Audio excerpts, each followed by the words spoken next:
एक समय की बात है, रेगिस्तान के किनारे एक गांव में एक व्यापारी रहता था जो ऊंटों का व्यापार करता था। वह ऊंटों के बच्चे को खरीदकर उन्हें शक्तिशाली बनाकर बाजार में बेचता और इससे वह ढेर सारा लाभ कमाता। व्यापारी ऊंटों को चरने के लिए पास के जंगल में भेजता था, जिससे उनके चारे का खर्च बच जाता था। उन सभी बड़े ऊंटों के बीच उनमें से एक ऊंट का बच्चा भी था जो बहुत शैतान था। वह प्रायः समूह से दूर चलता और इस वजह से पीछे रह जाता था। बड़े ऊंट हरदम उसे समझाते थे पर वह नहीं सुनता था, इसीलिए उन सभी ने उसकी परवाह करना छोड़ दिया था। लेकिन व्यापारी को उस ऊंट के बच्चे से बहुत प्रेम था, इसलिए उसने उसके गले में एक घंटी बांध दी ताकि जब भी वह झुंड से बाहर चला जाए तो उसकी घंटी की आवाज से उसके होने का पता लगाया जा सके।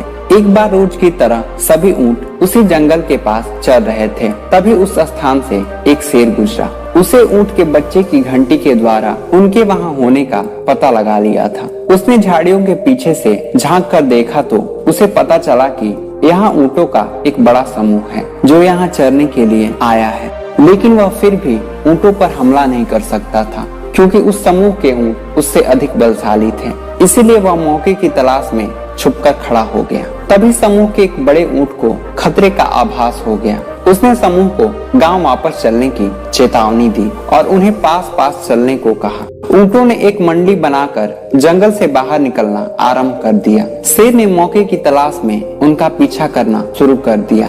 बड़े ऊंट ने विशेषकर छोटे ऊंट को सावधान किया था, पर छोटे ऊंट ने उसकी बात का ध्यान नहीं दिया और वह लापरवाही से चलता रहा। छोटा ऊंट अपनी मस्ती में अन्य ऊंटों से पीछे रह गया और अपने झुंड से भटक गया। जब शेर ने उसको अकेला देखा तो वह उस पर झपट पड़ा। तब छोटा ऊंट अपनी जान बचाने के लिए इधर उधर भागा, पर वह अपने आप को उस शेर से नहीं बचा पाया और उसका अंत बहुत बुरा हुआ क्योंकि उसने अपने वृद्ध ऊंटों का कहना नहीं माना था।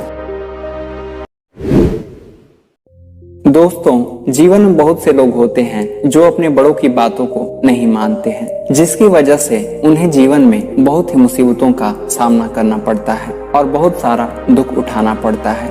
इसीलिए जो भी अपनी भलाई चाहते हों उन्हें अपने बड़ों तथा ज्ञानियों की बातों को विशेष कर ध्यान रखना चाहिए, क्योंकि ये वो बातें होती हैं जो हमें विभिन्न प्रकार की मुसीबतों से बाहर निकाल देती हैं। इसलिए उनकी बातों को कभी भी ना भूलें। धन्यवाद।